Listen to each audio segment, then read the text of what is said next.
Roughly 700 miles in roughly 31 days. Read that twice. In the first week of August, 1944, an American army that had not been operationally active on the European continent the month before crossed into Brittany, then turned east and did not stop. By early September, across the larger Allied effort in France, German losses in killed, wounded, captured, and missing had run into the hundreds of thousands. The German 7th Army was disintegrating. Field Marshal Gunther von Kluge, commanding everything west of the Rhine, was reading reports about an American army he could not locate, could not size, and could not confidently explain.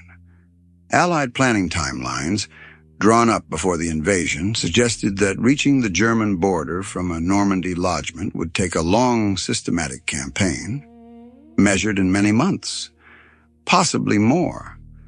Records indicate it took, in the operational sense, a matter of weeks. Pause on that sentence. Now look at how this story is usually told. You will see the same images. Patton standing on a jeep, tank columns rolling past French farmhouses, Sherman engines kicking up white dust on a country road. The narration will mention firepower, fuel, air superiority, and the personal magnetism of a controversial American general. All of it true. All of it incomplete.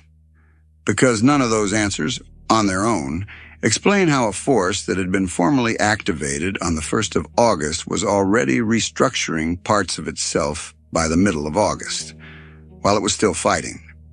While the German 7th Army was reacting to its movements days late, while Patton's command post was being moved forward faster than his communications wire could be laid. This was not an army that arrived already finished and let momentum carry it across France. This was an army that was changing what it was, mid-pursuit, and getting better while the bullets were still moving. That is the impossibility this story is about. This is not really a story about Patton's charisma. It is not really a story about American factories, or American fuel, or even American air. Those things were real. They mattered. Other episodes have been built around them. This is a story about a clipboard. A green field clipboard with a folded military map clamped under the spring.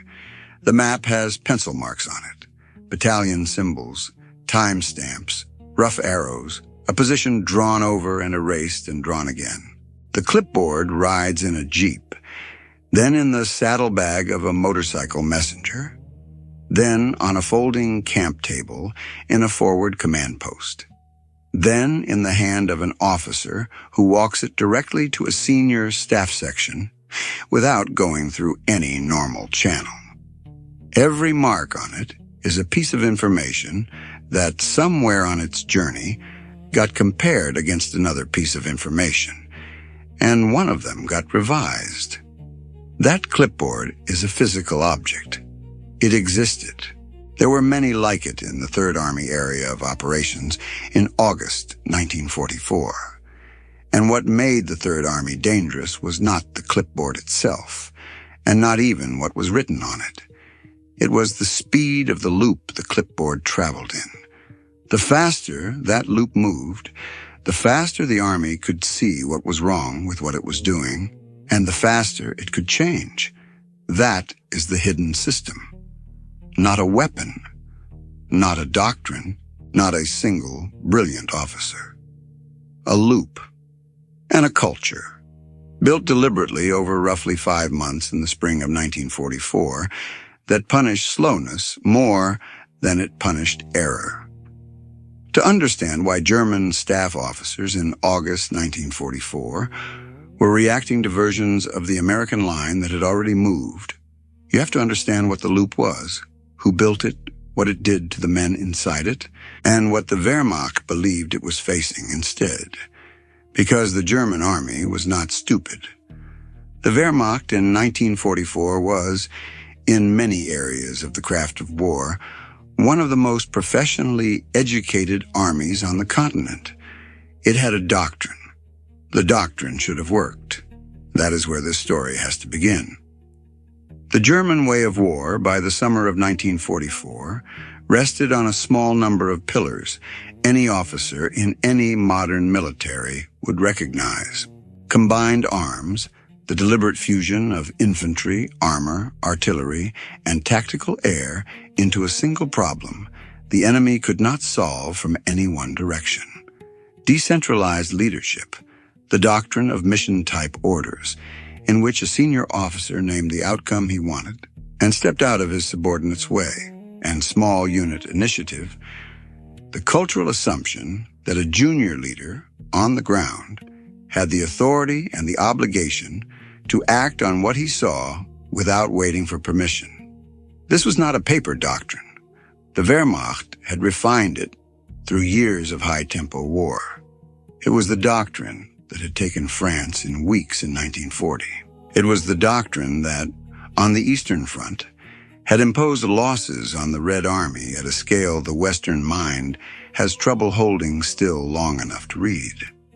A German staff officer in Normandy in July of 1944 had every professional reason to believe his side was the better trained one on its own line. His doctrine said so. His training said so. His army's record on the Eastern Front said so. When he looked west, what German intelligence assessments described was a force that had not yet fought in Europe at the scale it was about to attempt. American divisions had performed unevenly in North Africa. Some had broken at Kasserine Pass. Records suggest German staff readings of the American command culture at this point in the war tended to describe it as rigid, top-down, and reliant on overwhelming material superiority to compensate for tactical thinness. That assessment was not foolish. It was wrong, but it was not foolish. And it would take a German staff officer in August of 1944 only a handful of days to begin to understand that the framework he had been using to read the American army was no longer reading anything at all. To understand why the German framework failed, you have to understand what it had been built to read. For most of modern military history, a large army moved the way a glacier moved. Slow, heavy, predictable. An army on campaign had a tail. Supply columns, repair shops, signal wire, hospital trains, fuel dumps, and that tail was longer than the fighting edge. Doctrine on both sides of the line treated this as a law of nature. If you knew where the tail was, you knew where the army could reach. If you knew where the army could reach, you knew where it had to fight. And if you knew where it had to fight, you could choose ground, prepare positions, and force it to attack you on terms you set. German staff work was a careful tradition. Trained officers were taught to look at sparse information and reconstruct an enemy's intent from it. A captured ration card, a radio call sign repeated in a particular pattern, a line of telephone poles laid in a particular direction. From fragments like these, a competent staff section could draw a working picture of what the enemy was about to do. That tradition assumed something specific. It assumed that the enemy army was a fixed object. It might be larger or smaller, better or worse equipped, but it was the same army on Tuesday as it had been on Monday. Its doctrine did not change between those 2 days. Its organization did not change. Its information chain did not change. You read the army once, carefully, and the reading held. Think about what that assumption means. It means German staff doctrine, in the summer of 1944, was a system for reading a stationary target. The Third Army was not a stationary target. The Third Army, in the summer of 1944, was deliberately, methodically, and with full institutional support, changing what it was every few days. This is the part most people still get wrong. There is a popular version of the story in which the Americans simply had more tanks, more fuel, more aircraft, more shells, And the Germans were drowned by that surplus. There is truth in it. American material output in 1944 was a fact of the war. But material superiority alone does not, on its own, explain the speed of the collapse in France. The Soviets had material superiority too, and the Eastern Front in the summer of '44 was a grinding, expensive advance. Material did not by itself produce the operational tempo Third Army achieved in August. Something else was happening in the Third Army area that records do not show happening in the same form on other fronts. What was happening was that an army was using its own performance in real time as raw material to redesign itself. The man at the center of the redesign had been thinking about this problem for almost 30 years. George Patton was a controversial figure in the U.S. Army of 1944. His public reputation was theatrical, vain, and reckless. His professional reputation among the senior officers who had worked with him was something different. Inside the institution, Patton was understood as one of the Army's most serious students of mechanized warfare. He had been the first officer assigned to the U.S. Tank Corps. He had commanded tanks in combat in the First World War. He had spent the interwar decades, through the long years when the U.S. Army was small and underfunded, writing about, experimenting with, and analyzing the use of mechanized forces. He had absorbed the lesson, at first hand from General John Pershing, that a senior officer who refused to underwrite the honest mistakes of his subordinates would over time produce subordinates who stopped trying. By the spring of 1944, Patton had been given Third Army and roughly 5 months to make it ready. The Army was untested as a single formation. Many of its divisions had never fought. Its staff was a hybrid. Some officers brought over from the 7th Army that Patton had commanded in Sicily, others drawn from the existing 3rd Army headquarters. Patton did something with those months that does not appear, at first reading, to belong in a war story. He built a culture, not slogans on a wall, a working set of habits, formal and informal, that required information to flow against the natural gravity of a military hierarchy. From the day he assumed command, every staff section of Third Army and its subordinate corps was required to send one officer per day, every day, forward to a line unit. That officer's job was to talk to soldiers, watch what was happening, and bring back what he had seen. Upon return, the officer was required to report directly to the Chief of Staff. The commanding general or the Chief of Staff was required to do the same thing at higher echelons. Records of the period indicate there was no opt-out. This sounds small. It was not small. In a normal large staff, information flows up through filters. A platoon leader tells a company commander. The company commander tells a battalion. The battalion files a report. The report is summarized at regiment, summarized again at division, summarized again at corps, and by the time it reaches the Army-level staff, it has been compressed into a sentence in a paragraph, in a daily summary that has lost most of what was alive in the original. The senior commander, sitting hours behind the front, makes decisions based on a heavily processed version of reality that may already be many hours old. Patton's daily visit rule cut that filter chain. It did something else, too, that mattered just as much. It worked in reverse. Frontline soldiers and lieutenants, sergeants, privates were welcomed into Third Army headquarters. Postwar accounts from senior staff officers describe groups of tankers and infantrymen with hand grenades still on their gear and the smell of battle still on their uniforms as a routine sight in the Third Army war room. Those same accounts note pointedly that this was not common practice at other Army headquarters in the theater. Read that line again. Patton was being briefed regularly by enlisted men. In an army in which generals were briefed by other generals, this was an institutional anomaly. It is also exactly the kind of small, unglamorous habit that produces a feedback loop the enemy cannot see. What gets me here is how obvious the problem looks in hindsight. The Wehrmacht's reading framework was built for an army that did not change. Patton was building an army whose entire competitive advantage would be that it changed faster than the enemy could read. That mismatch did not cause itself. Someone had to design it on purpose and then drag a large bureaucracy through the actual habit of doing it every day. That work happened in offices and tents and conference rooms in southern England in the spring of 1944. It was not glamorous.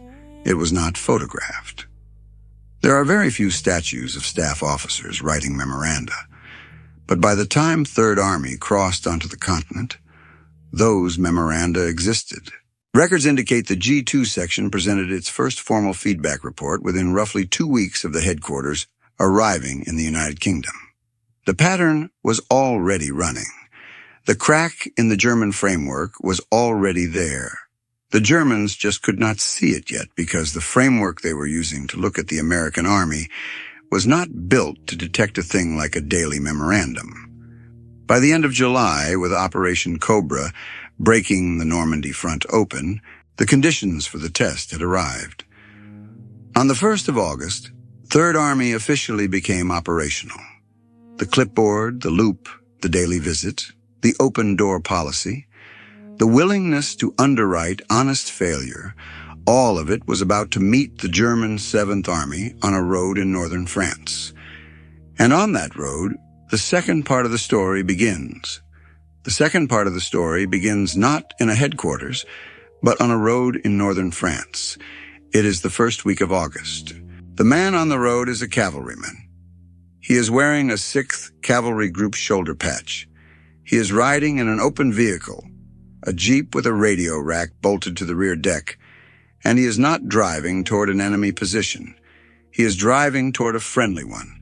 His mission is strange. He is not there to fight. He is not there to scout enemy lines. He is there to insert himself into the command post of an American battalion that is fighting, sit down with the operations officer for as long as it takes, write down what is actually happening on that battalion's frontage, and carry it back. He has a radio in his vehicle. He has a clipboard on his lap. He has authority, signed off by the Army commander, to bypass normal communication channels between that battalion and Third Army headquarters. He does not report to a corps. He does not report to a division. He reports through a chain that exists for this purpose alone in the direction of Patton's command post. The unit he belongs to is called the Army Information Service. The men inside it call it the AIS. It had not existed in this form a few months earlier. Think about what that means. In the middle of one of the largest American military undertakings of the war, in the middle of a campaign whose outcome was not yet decided, a senior American commander had stood up an entirely new kind of formation, drawn it out of a cavalry group, given it equipment it had limited time to train on, and pushed it onto the continent with orders that, in practice, required it to refine its own procedures in contact with the enemy. The officer who designed it, Colonel Edward Joe Fickett, had been seriously injured in a vehicle accident in England roughly 6 weeks before the unit's first combat. He was not present. The man who would shortly take command of the AIS, Lieutenant Colonel James Polk, would later describe arriving in the role on the run. Polk was an experienced cavalryman. Records indicate he had no prior familiarity with the AIS construct. The cavalryman on the road in northern France is part of an organization whose architect is in a hospital, whose new commander has only just arrived in the role, and whose equipment was issued late enough that radio silence requirements had limited the unit's opportunity to train on it. He is doing the job anyway. He pulls up at the battalion command post. He finds the operations officer. He asks specific questions. Where is your forward edge right now? Where do you think you will be in 2 hours? What are you hearing on your radio nets that you have not yet sent up the chain? What did you see that surprised you in the last 12 hours? He writes the answers on the clipboard. He climbs back into the Jeep. He drives to a relay point, hands the clipboard to a motorcycle messenger, and sends the messenger forward to Lucky Forward, Patton's advance command post. The whole loop, from frontline observation to Army-level commander, was, in practice, faster than the equivalent loop on the German side of the line. In a war whose tempo was measured in hours, that gap was the gap that decided a great deal of what happened next. Here is the detail that turns the whole picture from strange into terrifying. The Germans had a comparable structure on paper. They had liaison officers, signal sections, intelligence cells, all the same boxes on the same kinds of organizational charts. What records suggest they did not have, by the summer of 1944, was a culture in which those boxes talked to each other faster than military hierarchy normally permits. Information moved up the way information had moved up in armies for a long time, through filters, through summaries, through the polite institutional resistance of senior staff sections that did not want to be told things by junior officers. On the American side, that resistance had been deliberately broken. To understand what was inside the loop, you have to understand what Patton had built around it. The first piece was the daily visit rule, already running since the spring. Every staff section, every day, an officer forward. Information back in person to the Chief of Staff. The second piece was the formal feedback memorandum. The G2 section, the intelligence shop, had begun producing written planning memoranda within roughly 2 weeks of the headquarters arriving in England. Those memoranda did not summarize what had been done. They named what had not yet been resolved. They were addressed to the Chief of Staff. They were a list in writing of what the staff did not yet know how to do. This is unusual. In most large organizations, the written record of senior staff work is biased toward describing progress. It tells the boss what is going well. The Third Army memoranda were closer to the opposite. They were inventories of unresolved problems. They were designed to make the staff uncomfortable on paper, on a regular cadence, in a format the commander would read. The third piece was the open-door policy at Third Army headquarters. Tankers and infantrymen, fresh off the line, briefing senior staff. Enlisted men giving direct testimony to a 3-star general. Postwar accounts from officers in the theater consistently describe this as unusual at the Army level. The fourth piece was Patton's personal decision rule about failure. Records and memoirs from his staff describe him telling his coalition of senior officers repeatedly that he did not want commanders who never failed. He wanted commanders who failed in good faith and learned. Manton Eddy, whose 1st Division command had reportedly stumbled in North Africa, was retained and by 1944 was commanding a corps. The decision rule had been propagated, with named examples, downward through Third Army. Pause on that sentence. A man whose 1st Divisional command had reportedly gone badly was, a few years later, commanding a corps in Patton's army because someone had decided that a single bad performance was not, by itself, evidence of an unfit officer. That single decision rule, propagated downward through the chain of command, was a structural amplifier. It told every officer in Third Army that an honest, well-considered, aggressively executed effort that did not work would not end his career. It created the psychological condition required for risk-taking. Without it, no amount of doctrine writing or feedback memoranda would have produced the speed the Army actually achieved. With it, the AIS, which was, in the most literal sense, a large institutional experiment being conducted in contact with the enemy, could exist at all. The fifth piece was the willingness to abandon what had been built. Within roughly 2 weeks of beginning combat operations, the AIS, the very unit that had been so painfully constructed, discarded one of its own original missions. It had been designed, in part, to monitor friendly radio traffic. The men running it concluded, on the basis of their own performance data, that this monitoring function was not contributing usefully to the Army commander's decision-making. They cut it, they reassigned the personnel, they rebuilt the divisional information detachments. By late August, those detachments had been reorganized again into standard reconnaissance platoons. I want to slow down here. The unit that was the most important new institutional creation of the Army in the middle of its first campaign looked at its own performance, judged part of itself unnecessary, and amputated that part. That kind of self-amputation in combat against an active enemy is not common in a large military organization. The institutional incentives normally point the other way. Sections protect themselves. Functions justify themselves. Officers defend the boxes they have just built, especially when those boxes have only existed for a few weeks. To dissolve a function is to admit that the original design was wrong, and admitting that the original design was wrong in the middle of a campaign requires a culture that has explicitly told its members that being wrong on the first try is not a career-ending event. Patton had built that culture, on purpose, in the months before the campaign. The 2-week amputation in August was not a miracle. It was, more or less, the predictable output of the institutional design that preceded it.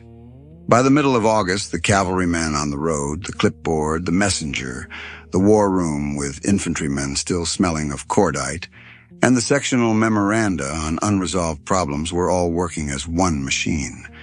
The machine was not pretty. It had no name a journalist would recognize. It produced no headline weapons. What it produced was a decision cycle the German 7th Army was struggling to keep up with. And on the other side of the line, the staff officers of Army Group B were beginning to notice that something about the American Army did not match anything in their professional training.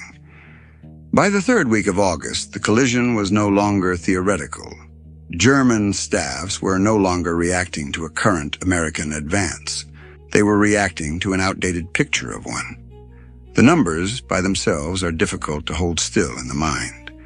3rd Army, across the 31 days of August, advanced roughly an order of magnitude faster than Allied planners had expected at this stage of the campaign. Records indicate it overran a substantial number of French towns in single-day rushes. It crossed in sequence the Mayenne, the Loire, the Seine. It captured Le Mans, Chartres, Troyes. Its operations contributed to the liberation of Paris. By the last week of August, its leading elements had reached ground only a short distance from the German border. Across the larger Allied effort in France during this period, German losses in killed, wounded, captured, and missing ran into the hundreds of thousands. Losses to German equipment, especially to anything that could not move quickly enough to retreat, were near total in some sectors. That number is large enough that the mind defends itself against it. Let me put that side by side with the planning estimate.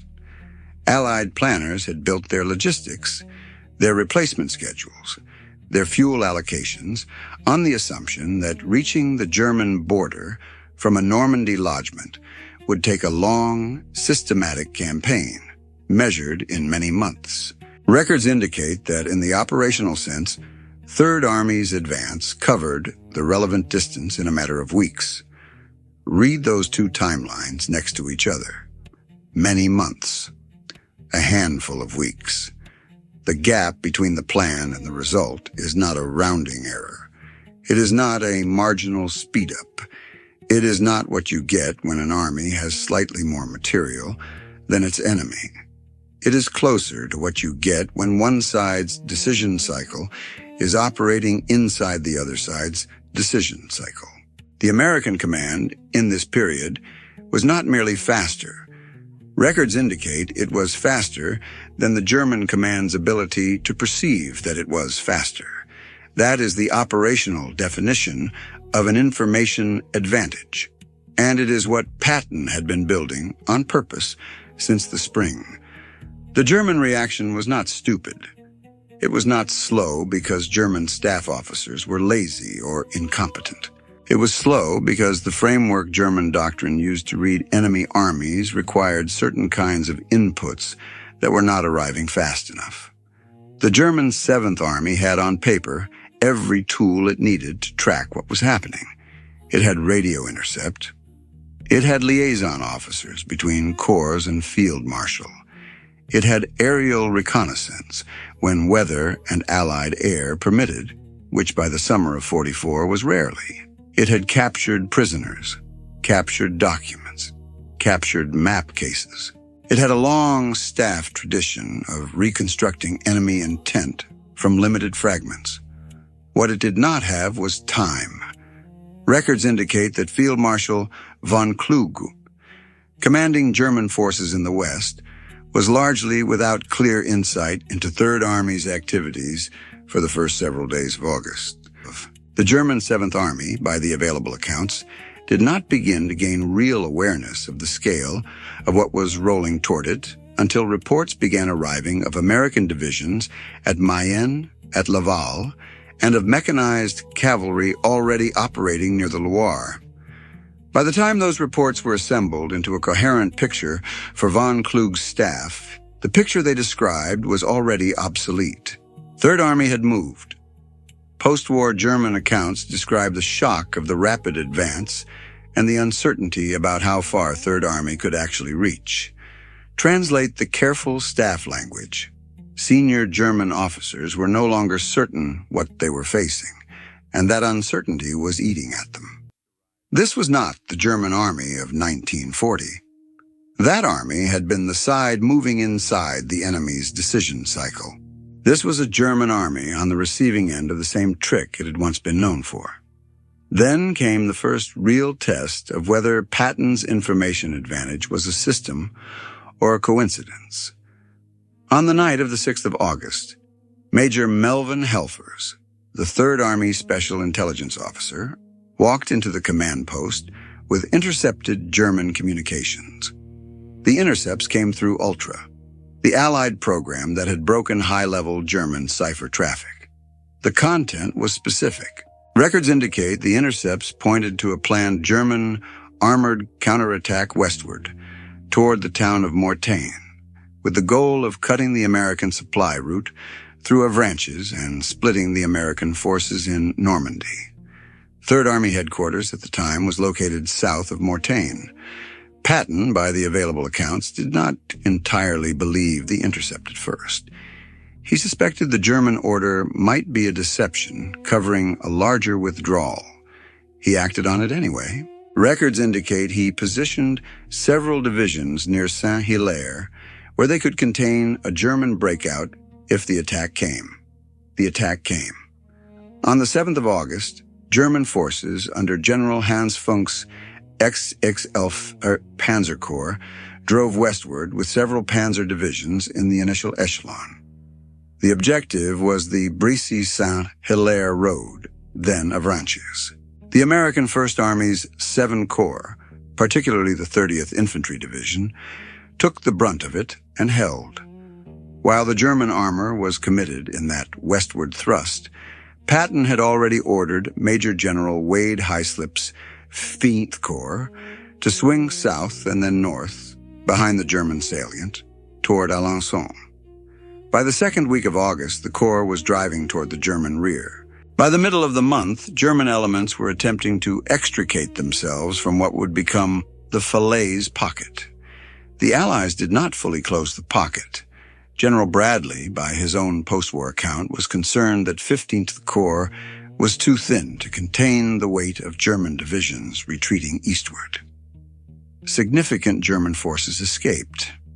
The operational picture in the second week of August, however, was unambiguous. A German army group had launched a major counterattack. Within roughly 72 hours, the American command had not only blunted it, but had used its information advantage to begin positioning forces behind the attacking force before the attack culminated. The 15th Corps maneuver was not improvised. It was prepared on the basis of intelligence that had been received, evaluated, distributed to a small ring of cleared officers, and converted into a corps-level movement order in less time than the German command was taking to issue follow-on instructions to its own committed armor. The system Patton had built in the spring was now in August doing the thing it had been built to do. The most interesting evidence of how badly the Germans were struggling to read the American army comes from how they tried and failed to adapt. A capable opponent watching an enemy operate inside its decision cycle will normally react by changing tempo. The standard responses are well known to any staff college student. Shorten your own command chain. Push decision authority lower. Preposition reserves at the geometric center of likely decision points. Conduct local counter-reconnaissance to deny the enemy fresh information. Create false signals to mislead enemy intercept. None of these responses is exotic. The Wehrmacht knew them all. In August 1944, against Third Army, those responses did not arrive at the necessary tempo. What arrived instead was a series of attempts to defend successive lines: the Seine, the Marne, the Meuse. Each line was prepared on the assumption that a normal pursuing army would take a normal amount of time to reach it. By the time German engineers and infantry were in position on each line, in many sectors, Third Army was already across it, or already past it, or already operating in the rear of it. The German command was not, in most cases, making bad decisions. Records suggest it was making correct decisions about an enemy that had moved by the time the decision was being executed. This is the point at which a careful reader has to ask the obvious question. Why did the German army, which had repeatedly demonstrated the ability to adapt under pressure on the Eastern Front, struggle to adapt here?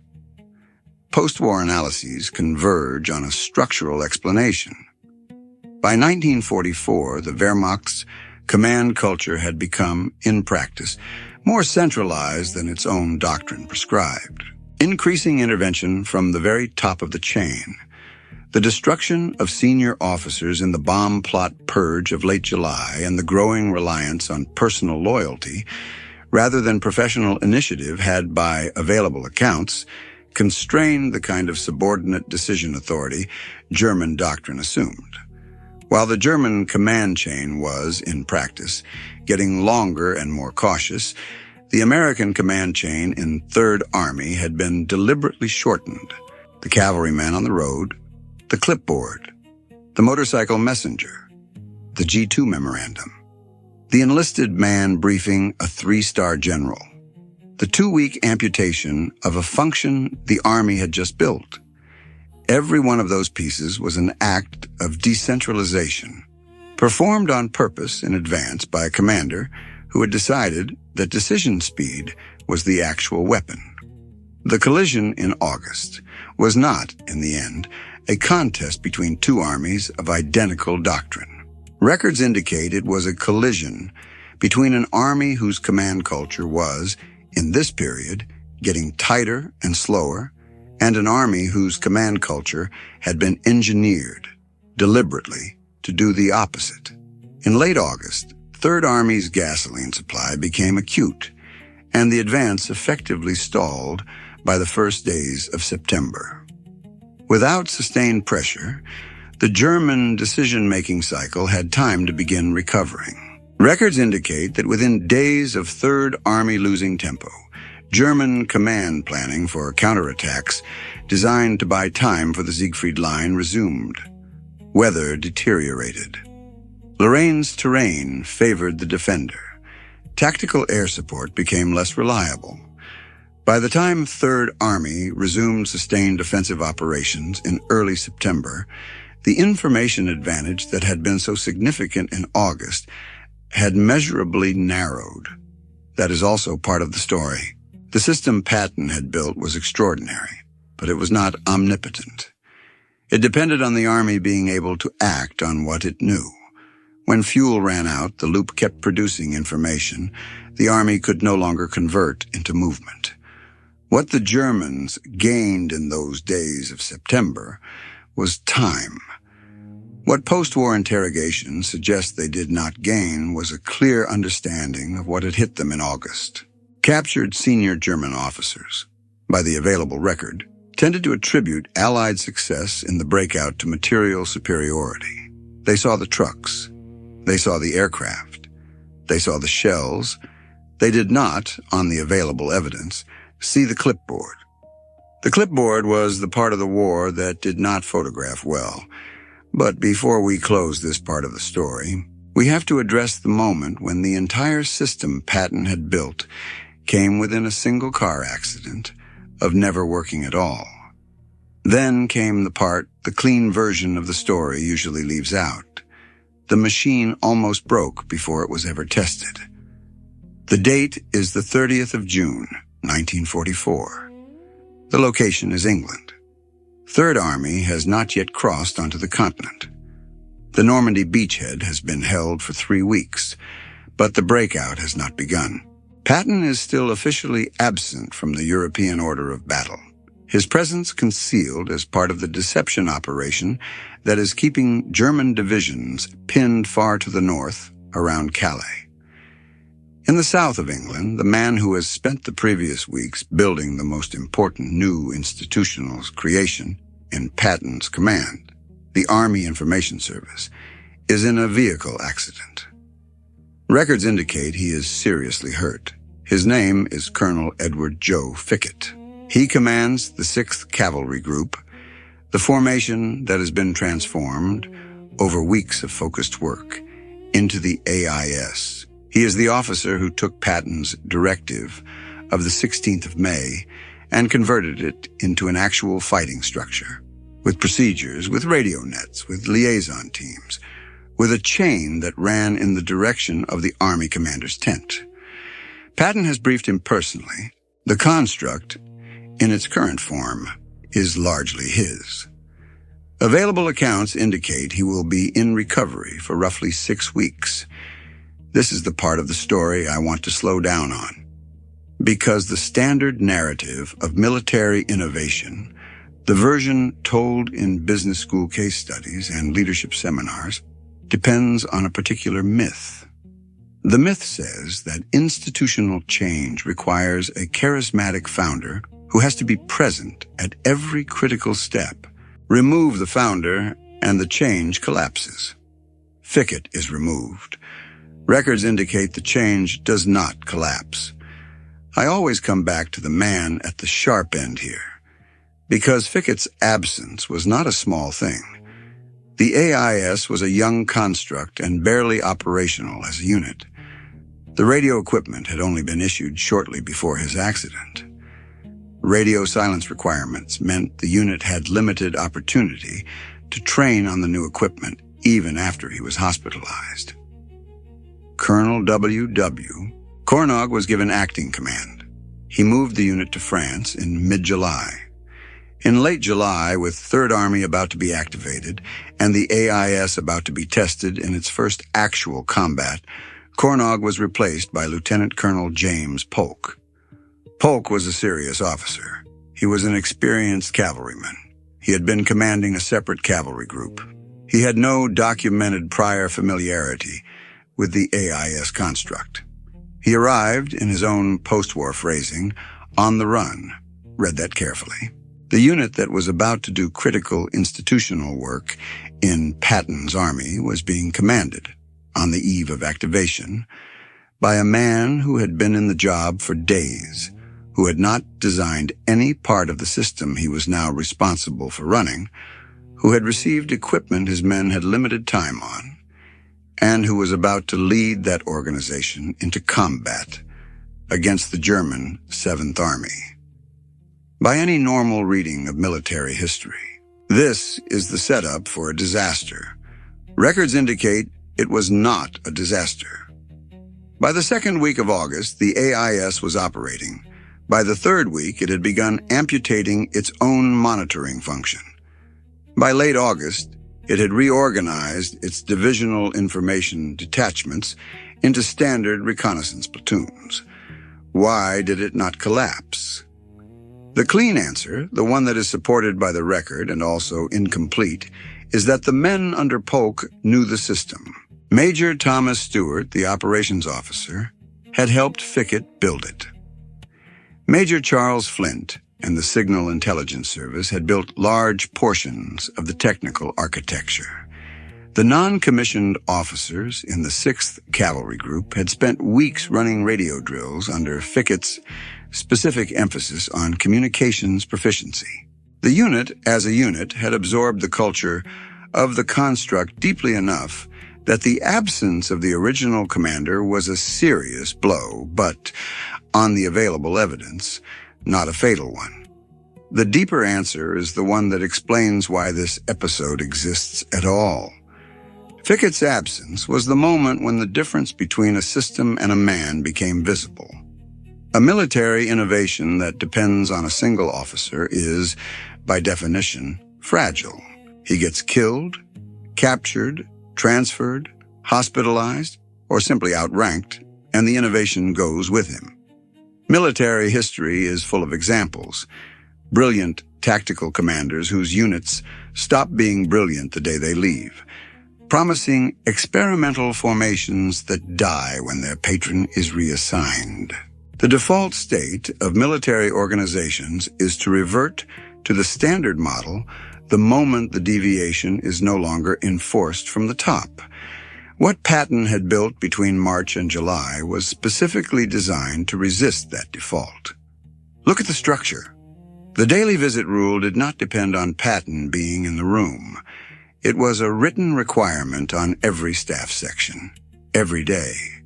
The G2 memoranda did not depend on Patton reading them. The format itself, an inventory of unresolved problems addressed to the Chief of Staff, was self-enforcing. The open-door policy at the War Room did not depend on Patton personally inviting infantrymen in. Once the precedent had been set and the senior staff had accepted it, the door tended to stay open even when Patton was elsewhere.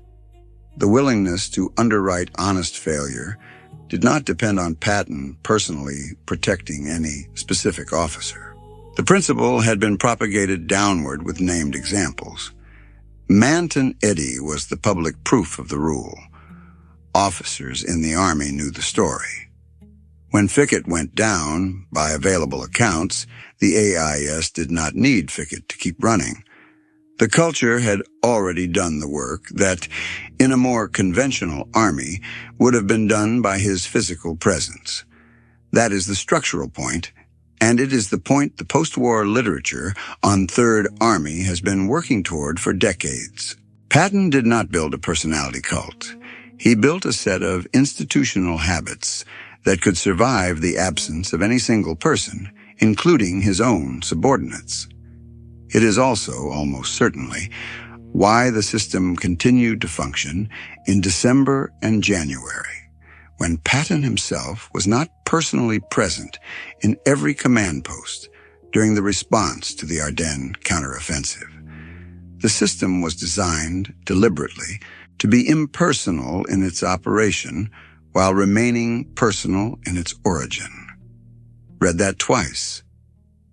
The near failure had a second face, which is even less glamorous than the first. The Third Army's information advantage in August was real. It was significant. It also depended totally on the Army being able to physically execute the decisions the loop produced. Information by itself does not capture ground. Information has to be converted into movement, and movement in mechanized warfare runs on fuel. By the last days of August, Third Army's gasoline shortage had become acute. Tank columns were halting because there was no fuel to move them. The advance, which had averaged a high daily rate for most of the month, slowed and then effectively stopped. By the first days of September, Third Army was, operationally speaking, parked. The information loop kept working. The clipboards kept moving. The cavalrymen kept riding to forward command posts. The G2 section kept producing memoranda.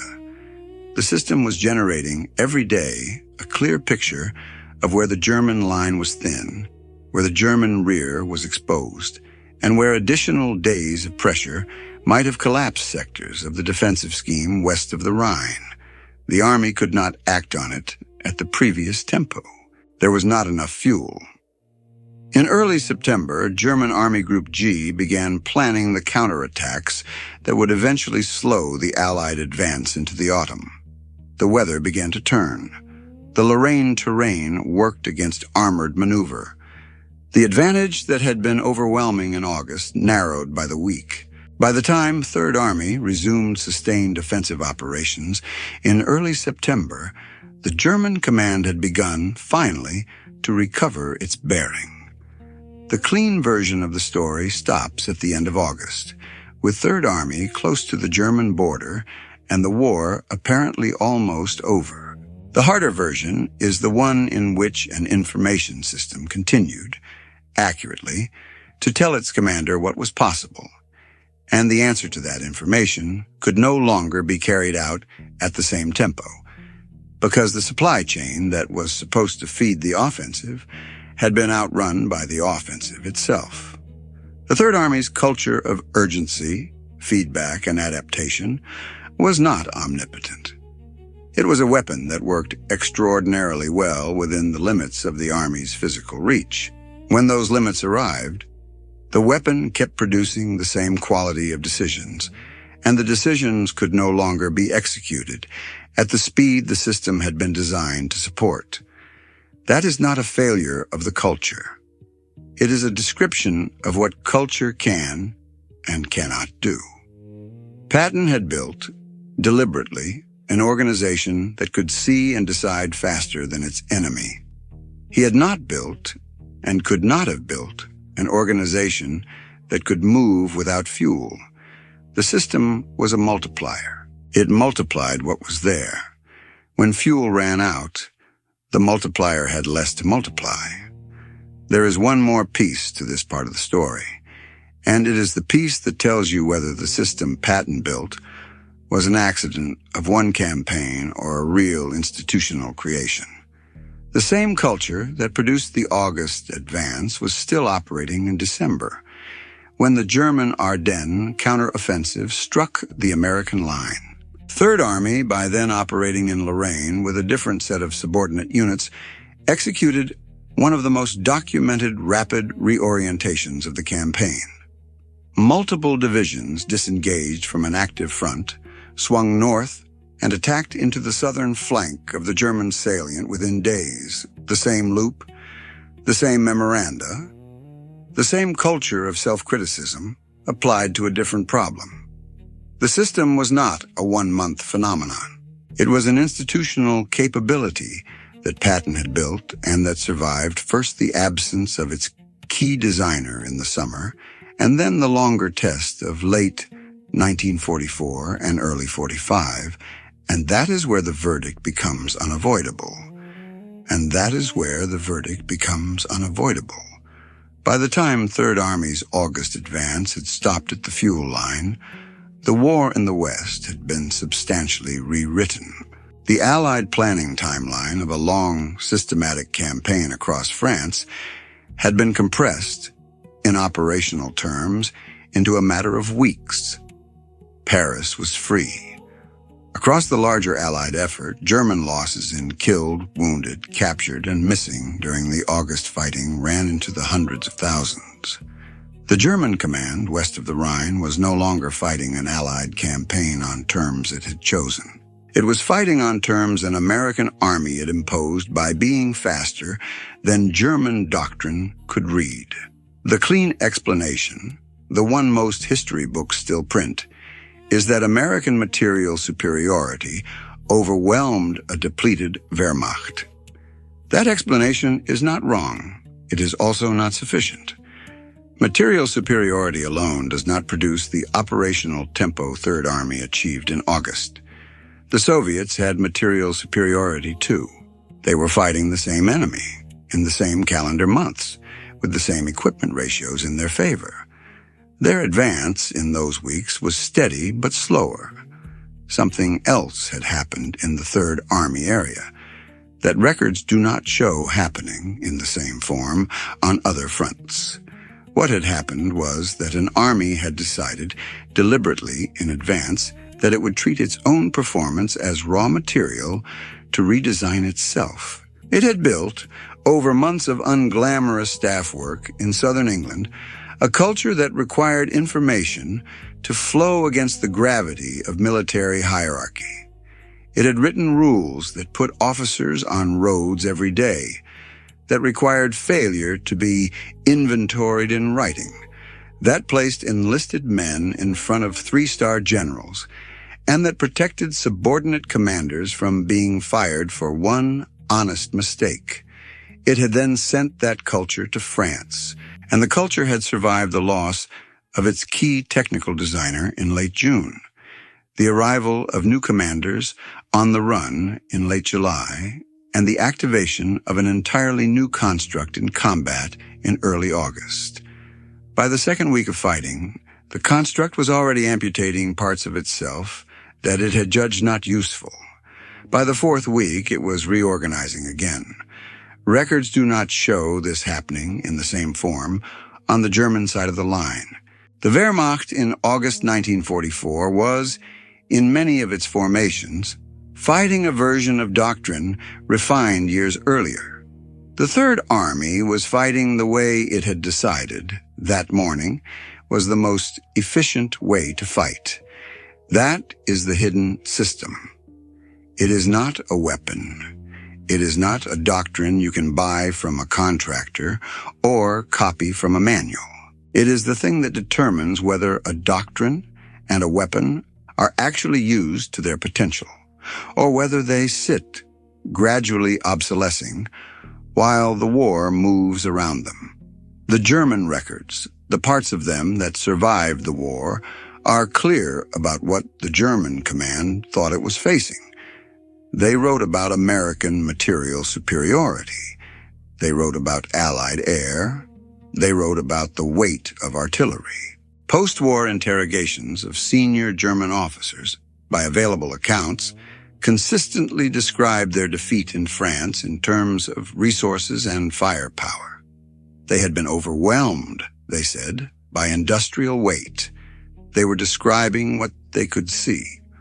The clipboards, the daily memoranda, the war room with infantrymen still smelling of cordite, the willingness to fire a function the army had just built. None of that left a signature German intelligence was equipped to detect. It did not show up on aerial photographs. It did not produce intercepted radio traffic. German cryptanalysts could decode.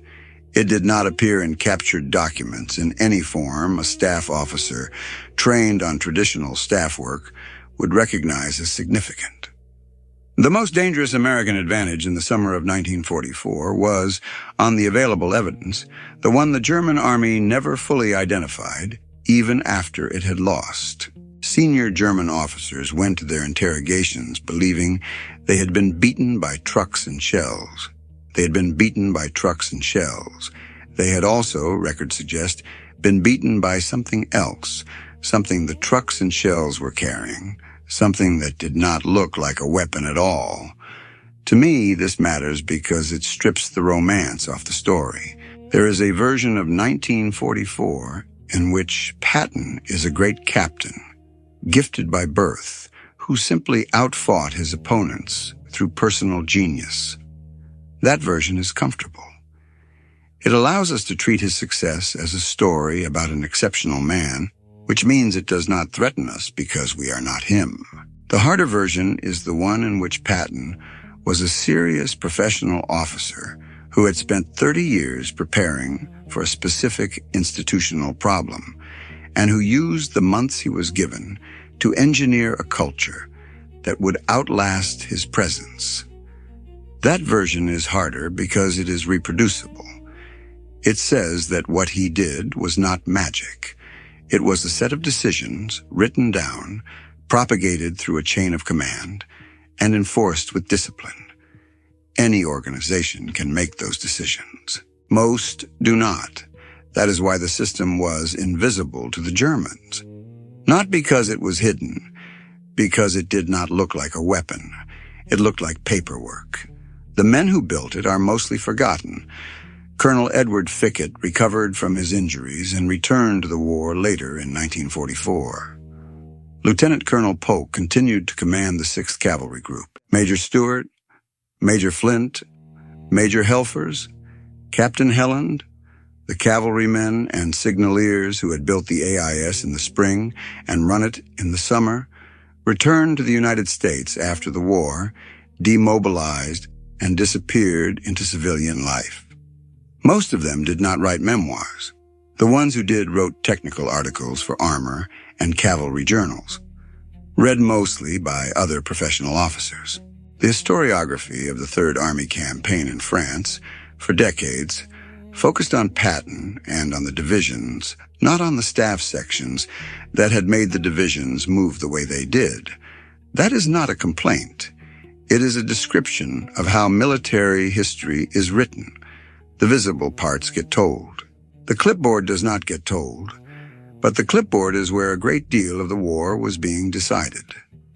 A cavalryman on a road in northern France in the first week of August, 1944, riding to a battalion command post he has never seen before, with a list of specific questions in his head and a folded map under the spring of his clipboard. He is in his 20s. He is not famous. He will not be famous. The name on his uniform will not appear in any history book a general reader will pick up. What he is doing on that morning is closing a feedback loop. The information he is about to write down will reach Patton's command post in a few hours. By that evening, it will have been compared against information from a number of other cavalrymen on a number of other roads. By the following morning, the picture it contributes to will have produced a corps-level order. By the following afternoon, German staff officers, sitting at folding tables in command posts somewhere east of the line that was the front yesterday, will be reading that order's effect on the ground and trying, without success, to match it to anything in their professional training. That is what the war looks like, up close, when one army is operating inside the other army's decision cycle. There is a clean sentence to end on, and it is not the one you expect. The most dangerous thing an army can do while it is still in the middle of fighting is decide to change what is not working. Most armies cannot. Most armies in contact with the enemy defend what they have built.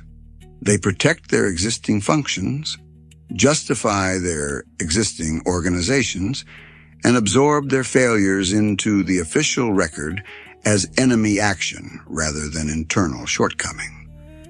This is not because their officers are dishonest. It is because the institutional incentives in nearly every large military organization, in nearly every era of history, point that way. What Patton did in the months before 1944 became operational was build a small island of different institutional incentives inside the United States Army. He could not change the whole Army. He did not try. He changed Third Army, in the time he had it, by writing rules that required information to flow against the normal gravity of military hierarchy, and by personally enforcing those rules until they became habit, and then by trusting the habit to keep working when he was not in the room. The result, in August, was an army that, in the available record, learned faster than its enemy could adapt. The result, in post-war interrogation, was a German command that could not say what had happened to it in language any clearer than industrial weight. The result, in the long arc of the doctrine of the United States Army, is that the term Patton used in his own writing, that new ideas are what are winning this war, turned out to be precisely correct, and not in the way most people read it. The new idea was not a weapon. It was a habit, a clipboard, a memorandum, a rule that said an honest mistake would not end your career. That was the weapon. That was the war.